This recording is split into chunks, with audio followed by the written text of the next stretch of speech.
Hi everyone, and welcome to my channel, A Magical Life with Ayla. I'm Ayla, and today I have a message for the Lightworkers. So let's get started.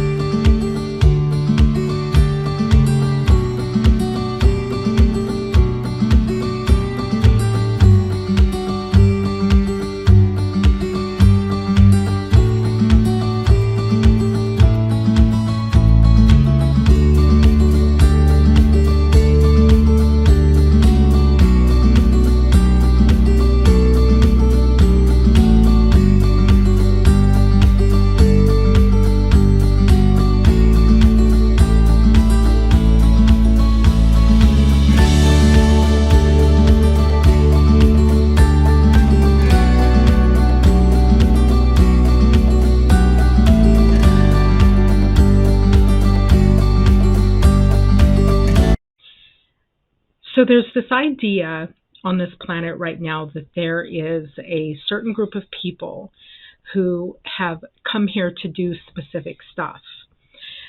A lot of those things are spiritual things, like helping a person to awaken into their spirituality. Some of it is teaching certain emotions like joy or gratitude or love.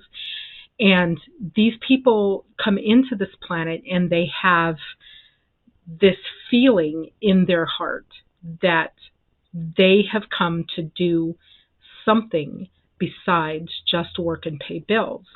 Now, I happen to believe that that's what we're doing here. We are here to work and pay bills.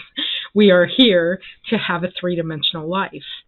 But there is a very growing group of people on this planet who feel like there's something else that they're supposed to be doing.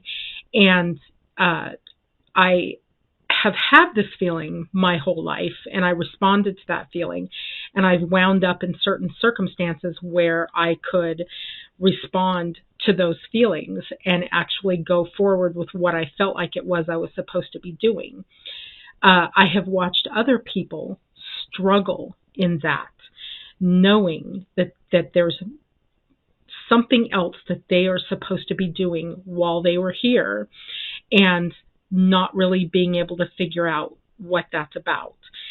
So today I just want to talk about my own process. I'm going to do a little anecdotal thing to try to illustrate how crazy this light worker job is. So I founded Rowan Tree Pagan Ministries in 2003. In 2007, we received our nonprofit status from the federal government, and we were running full force, having rituals every month, having magic school, having workshops. At one point, for a short period, we had a shop where people could come and buy things that they needed, ritual supplies and artwork. And up until that point, I had really felt like there was something I was supposed to be doing. I had a job. I had raised children. Had a great relationship, and everything was good. I mean, it was everything that I felt we are doing when we come here. It's what we came here to do. But there was something else, and there was just this nagging little feeling in the back of my head that there was something else that I was supposed to be doing. There was something else that I was responsible for. And that was the hard part for me, that there was something I was responsible for. I don't think of the job that I do, and I've never thought of the job that I do as this, romantic, glamorous, drama-filled type of job. I just don't think of it that way. I think of it as work. This is my life's work. And coming up to the place where I started doing rituals in my home, so that happened in 2002, 2003, actually 2001, I started doing rituals in my home. I felt a little bit better. I felt like I was getting close. I wasn't fully there yet. I hadn't fully realized what it was that I had come to do, but I had gotten a little bit closer. So that made me feel better. And then when we got the shop, we were no longer a little living room coven. We were out in public. We were out in the open. Everyone could see us. Anybody could walk in to a ritual. And that made me feel even closer. I felt like now I'm on it. I'm doing what I came here to do, this extra stuff that I came here to do. And I felt relieved. I felt like I realized my responsibility. I was fulfilling my responsibility to the universe and to spirit. And it was a wonderful feeling. And then we didn't stay in business very long in our shop. We closed our shop and we moved back to Medford and sort of picked up where we left off. You know, it was like our very first public ritual in Medford, like 40 people were there. So I felt really good. I felt like, okay, this is it. This is what we're doing. And this is what I came here to do. And it was a good feeling. It was really a good feeling to know that there was something else that I was supposed to be doing and then actually going forward in that thing. So we did that until 2014. I was absolutely exhausted. And I know that many of the council, the board of directors that were helping me run the ministry were also exhausted, and we needed a break. So we took a little break from 2014 to 2017, and then we picked it up again in 2017, kind of picked up where we left off, and moved forward with it. And then in March of 2020, we all know what happened in March of 2020, COVID came and kind of slammed the door on the ministry. Really kind of, it was over at that point. It was like we didn't have rituals. We were afraid to have rituals because, you know, the powers that be made us afraid to have rituals. And we didn't want anybody coming and getting sick and then being like, oh, well, I was at ritual. So there was a lot of liability with that. And so we stopped. But the whole experience of COVID kind of just slammed the door on the Rowan tree. And I thought, okay, not a problem. We will pick up where we left off when we're out of lockdown and we can start gathering again. We'll gather. We'll pick up where we left off. And that didn't exactly happen. We had a few rituals after COVID, and it was so obvious that time of the Rowan tree had passed away. And so I had to really wrap my head around that, because I have a very distinct message and something I feel very, very passionate about. And I wrote the program for Magic School. The first year of Magic School was that message. Helping people heal, helping them realize who they were, getting them connected to their energy so that they could continue healing and creating their life and being responsible for the creation of their life. It's like, this is my life's mission. It's my life's message. And I used first year Magic School in the ministry that I created as the vehicle for that message, and to really, really help people and get them connected to their power. That was the most important thing to me, was to get people connected to their power. I have all kinds of beliefs around your right to be connected to your power and your right to create the life you want to create.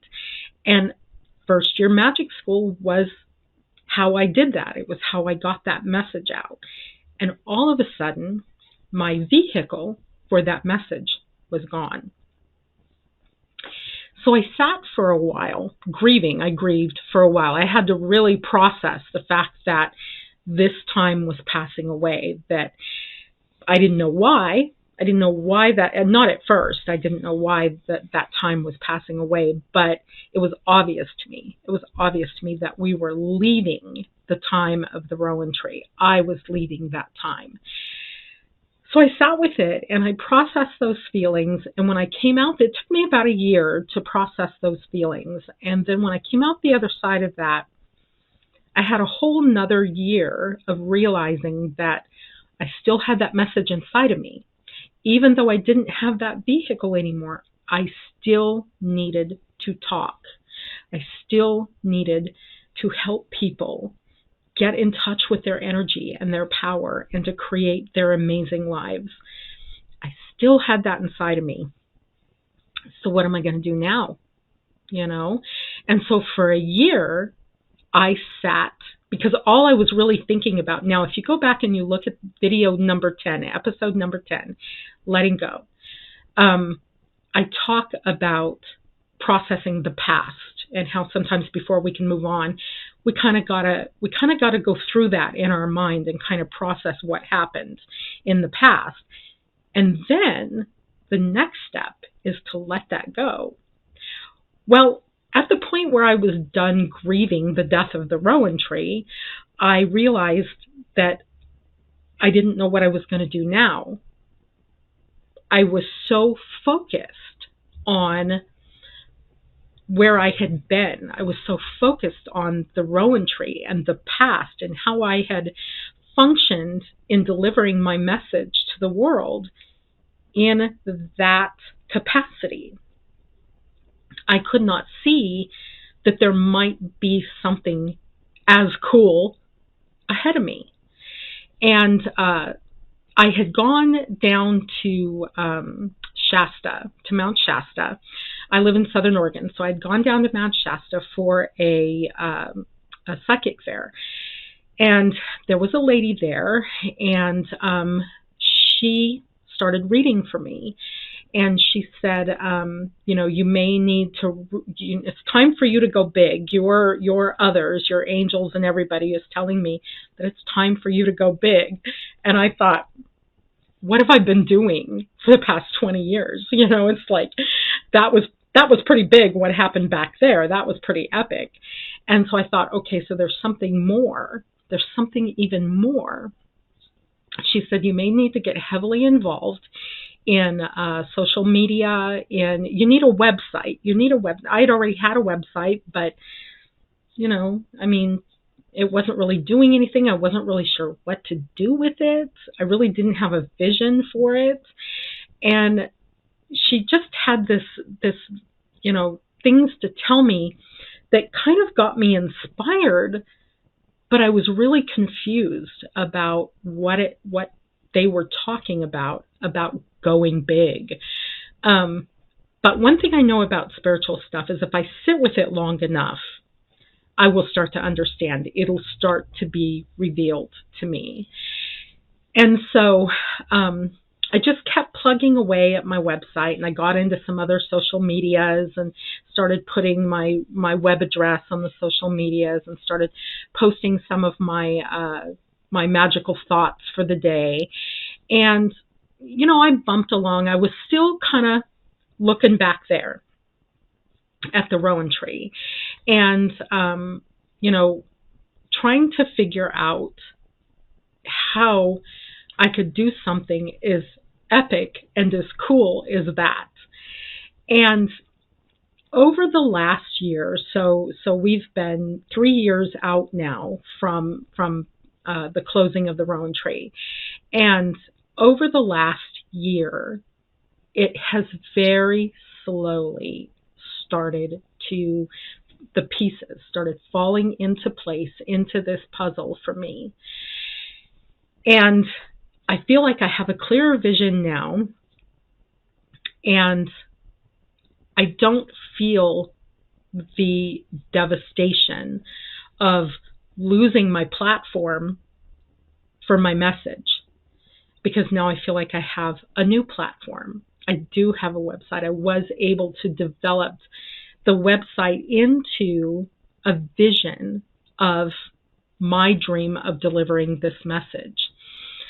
For some reason or other, unbeknownst to me, the vehicle of the rowan tree had to be removed.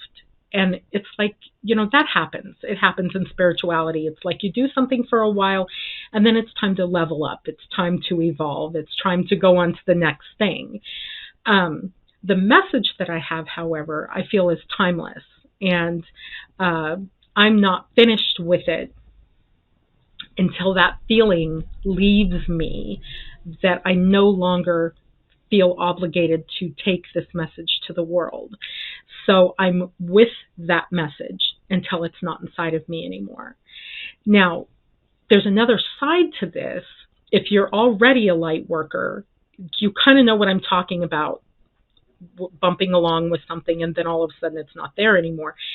And it's almost as if in our evolution, we have, I like to call them packets of learning, where you bump along in this thing that you're doing and then it ends. And then there's like silence for a period of time.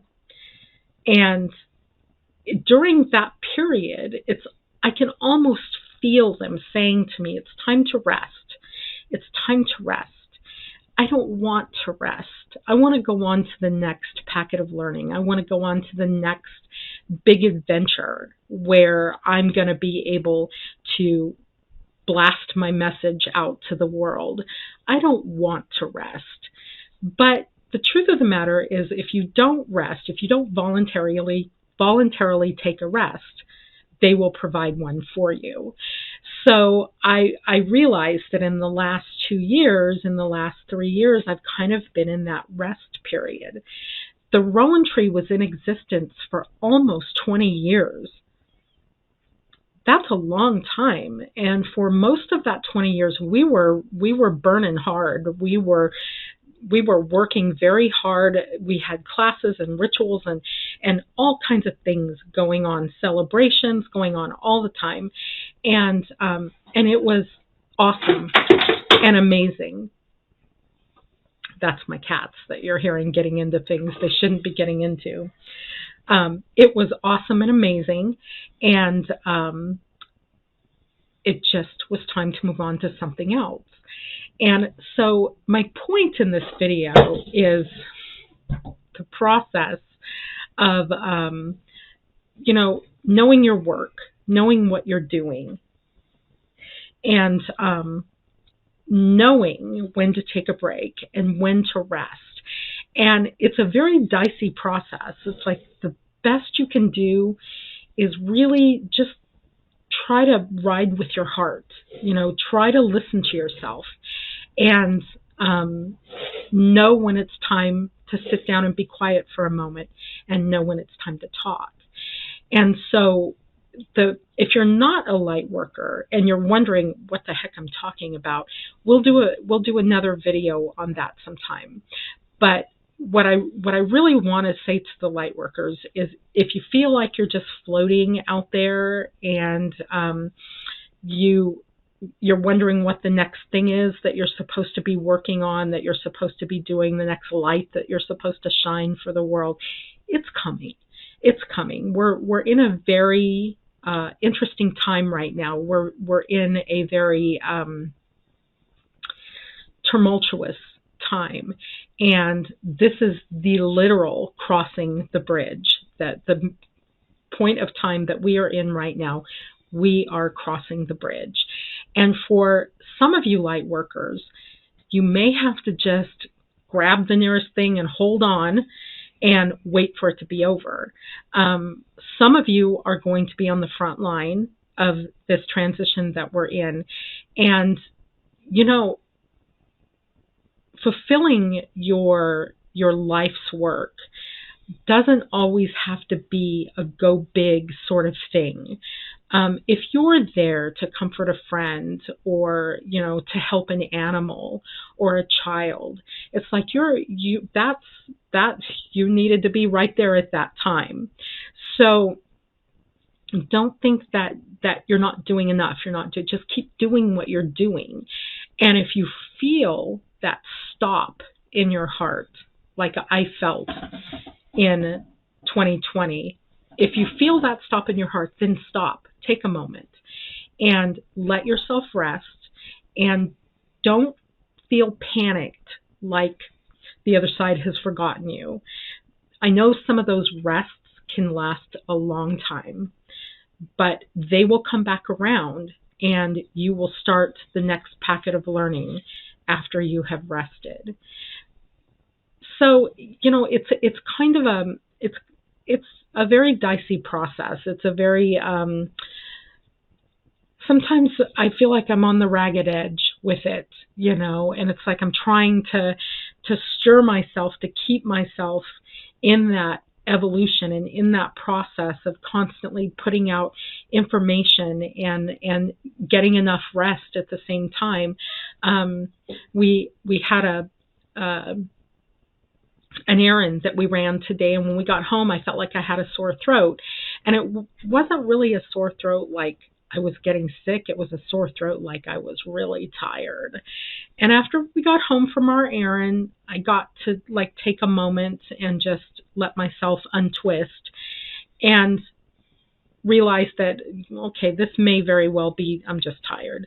So you have to really pay attention to your body. You have to really pay attention to your mind. When your mind is asking for something and your body is asking for something, respond to that, listen to that, and take a break.